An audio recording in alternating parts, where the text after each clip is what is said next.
A todos ustedes, señor presidente de la Academia Nacional de Medicina, colegas académicos, señoras, señores, abordamos hoy un tema de la mayor relevancia, no solamente para la medicina, sino para la sociedad en su conjunto.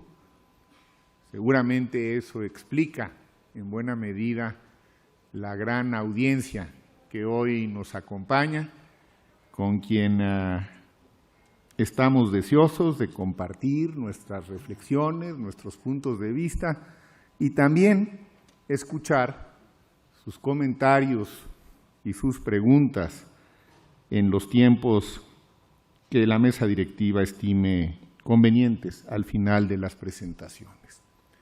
Le agradezco al doctor Mancilla el que haya desde un principio visto con interés la idea de tener esta sesión conjunta con el Instituto Aspen en México, que ha venido también cultivando este tema desde hace algún tiempo, de manera conjunta con la Facultad de Medicina de la Universidad, la propia Academia y la Secretaría de Salud. Empezaría por decir que la muerte es inevitable, pero una mala muerte sí lo es, sí es evitable. Y esta es quizá la primera reflexión de fondo que obliga a los médicos, a los trabajadores de la salud, a las instituciones, a revisar el tema a la luz de los avances del conocimiento y también de los avances en los derechos humanos. Una encuesta muy reciente que elaboró la Fundación Kaiser, que es una think tank muy prestigiado en los Estados Unidos, pero la encuesta se hizo en 4 países, en uno de nuestro hemisferio sur, pero no fue México. Le preguntó a una muestra muy representativa de la población, mayor de 50 años, pero que estaba relativamente sana o por lo menos asintomática, ¿cómo les gustaría morir? Y había una gama de opciones y de subpreguntas, no me detengo en la metodología, muy bien hecha la encuesta. Y las 4 preguntas que se respondieron con mayor frecuencia y que creo yo que representan bien a la población, quizá global, por lo menos en estos países, porque la muestra estuvo bien seleccionada, fue primero, sin dolor. Segundo, morir en paz. Tercero, no ser una carga para sus seres queridos. Y cuarto, morir cerca de ellos, de sus seres queridos. Hubo muchas otras respuestas y muchas otras preguntas, pero estas fueron las 4 que prevalecieron y que transculturalmente fueron constantes en las respuestas. Desafortunadamente, pocas personas en el mundo hoy mueren como son sus deseos, si tomamos que estos deseos expresados los podríamos compartir y generalizar. Muchísimas personas mueren con dolor,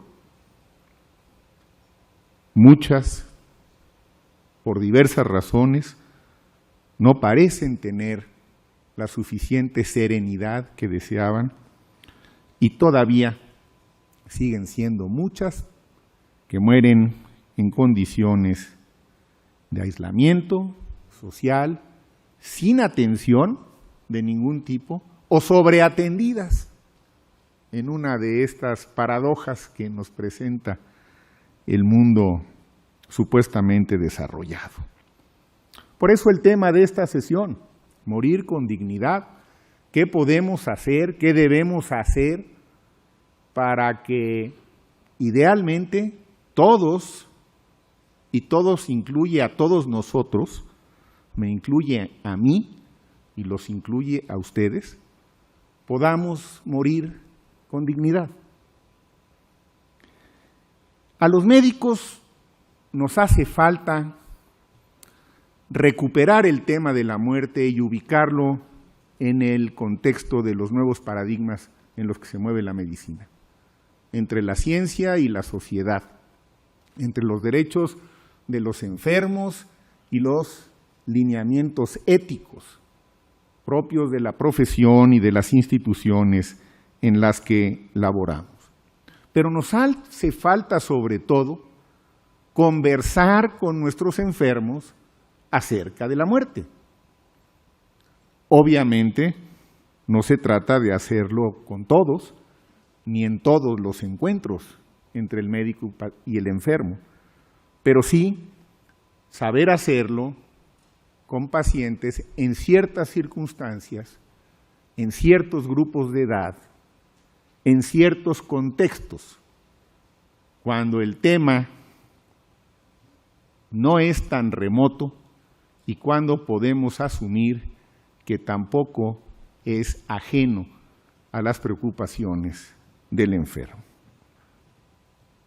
Pienso que hoy en día conversar con el enfermo acerca de su muerte es una responsabilidad del médico que no hemos asumido cabalmente y que no necesariamente le estamos enseñando a los estudiantes de medicina a hacerlo. La gran paradoja de la medicina de nuestro tiempo, en mi opinión, es que hemos alargado considerablemente la esperanza de vida de la población, que es sin duda uno de los mayores éxitos de la medicina. Pero lo que no hemos quizá asimilado suficientemente bien es que no hemos alargado la vida a expensas de alargar la juventud de las personas, sino a expensas de alargar su vejez. En consecuencia, no hemos avanzado mucho en aumentar los años de vida sanos de la población. Lo que más ha aumentado son sus años de vida enfermos. En diversos estudios, países que tienen más estadísticas que el nuestro en este tema, es uno de los grandes pendientes que tenemos en México. Necesitamos más estudios epidemiológicos sobre estos temas para tener datos propios. Se empiezan a hacer algunos, no son todavía suficientes. Pero en países con mayores niveles de desarrollo, los resultados, y creo que son equiparables para un sector de la población mexicana, es que las personas que viven más de 80 años estuvieron enfermas los últimos 10 en promedio, con diversos problemas de salud. Hoy el problema tiene múltiples facetas. No nos vamos a referir al problema económico, pero no lo quiero omitir, porque vivir tantos años, vivir enfermo tantos años, antes de morirse, representa un grave problema económico para las personas, para las familias, para las instituciones y para la sociedad, que no tenemos resuelto. Michel de Montaigne, ese formidable humanista francés del Renacimiento, gran escritor, en sus famosos ensayos decía, y le dedica algunas páginas al tema, que realmente morir en edad avanzada en aquella época era algo extraordinario. No tengo idea cuál haya sido la esperanza de vida en Europa en 1600. Debe haber sido muy baja. En 1900 era de 35 años. Pero el hecho es que lo que llamaba poderosamente la atención de este filósofo era lo raro que parecía que alguien muriera siendo viejo. Hoy es lo común, aunque desde luego sabemos que hay muchas otras condiciones en donde la muerte llega prematuramente. Bueno, los médicos, y este es otro dato que creo que hay que poner en esta suerte de figura de grandes trazos que estoy tratando de hacer a manera de introducción. Los médicos tenemos una tendencia a sobreestimar la sobrevida de nuestros pacientes. Cuando el médico no responde a la pregunta del enfermo, sobre todo del enfermo terminal, de cuánto tiempo estima usted que me queda de vida.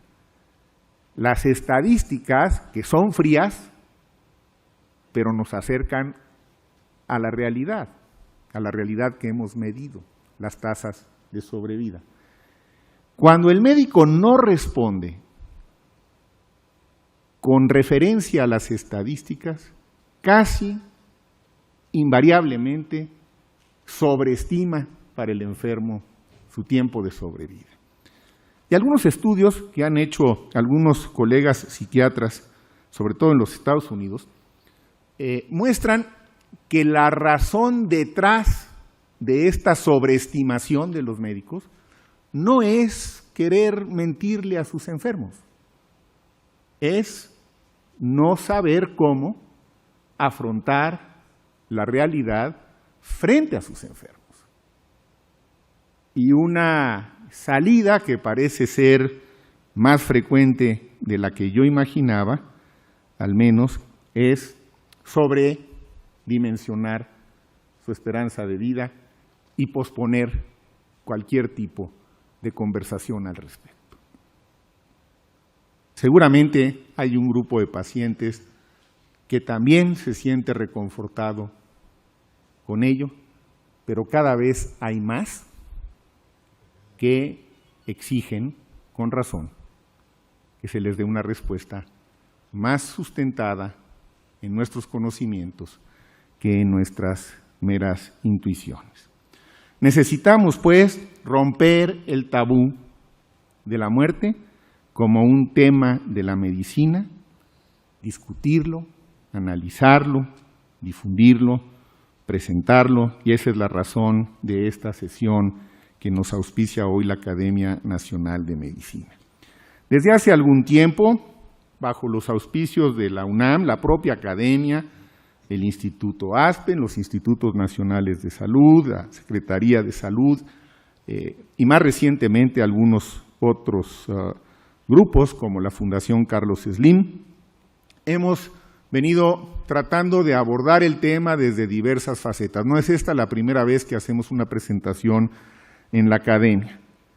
El grupo que tengo el privilegio de coordinar desde la Facultad de Medicina ha venido haciendo algunos avances que me parece que son estimables en gestiones ante el Consejo de Salubridad General, la propia COFEPRIS, para mejorar la disponibilidad de medicamentos opioides, para sensibilizar a los médicos y a los enfermos de esta primera preocupación que nos dijo la encuesta de la Fundación Kaiser, de su primer temor, morir con dolor. Tienen derecho a que esto no ocurra. Es un derecho que tienen los enfermos y es una obligación de las instituciones públicas y privadas y de los médicos hacer lo que esté en nuestro alcance para que así ocurra.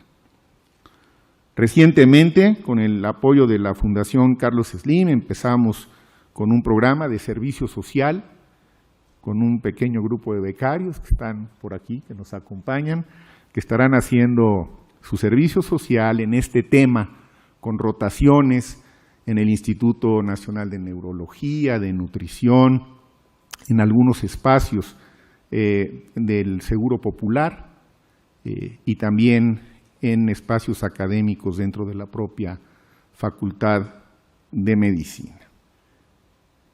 Lo que hoy presentaremos son 4 aspectos del problema que no pretenden, por supuesto, ser ni exhaustivos ni pretenden ser excluyentes. El tiempo nos pone limitaciones.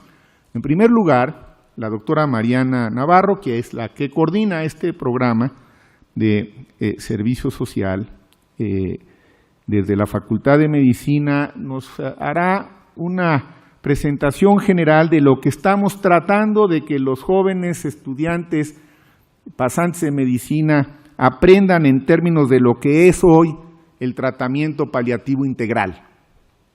No entraremos en detalles, pero que queremos darles la visión de conjunto. Posteriormente, la doctora Argelia Lara, que es la jefa de cuidados paliativos del Instituto Nacional de Ciencias Médicas y la Nutrición, Salvador Subirán, abordará precisamente el tema del dolor, su tratamiento eficaz y todo lo que nos falta por hacer entre nuestros colegas en el gremio para que pueda hacerse realidad este derecho y esta posibilidad que hoy la ciencia moderna nos permite ofrecerle a los enfermos. Posteriormente, la doctora Zoila Trujillo, que es la jefa del servicio correspondiente en el Instituto Nacional de Neurología y Neurocirugía, Manuel Velasco Suárez, va a tocar el tema del cerebro terminal. La vida se acaba cuando se apaga el cerebro, pero también hay un cerebro que entra en etapas terminales, no necesariamente es un fenómeno súbito. Y hay que entenderle, porque es muy importante, aunque siempre habrá expertos en el campo de las neurociencias para ayudarnos a entender mejor estos fenómenos. Y finalmente, Asunción Álvarez, del Departamento de Psiquiatría de la Facultad de Medicina, pues nos hablará de este otro tema, el enfermo ante la muerte y el papel de los médicos en esta etapa. Después de sus presentaciones, con mucho gusto abrimos la discusión. Nuevamente, muchas gracias, señor presidente. Tiene la palabra Mariana Navarro.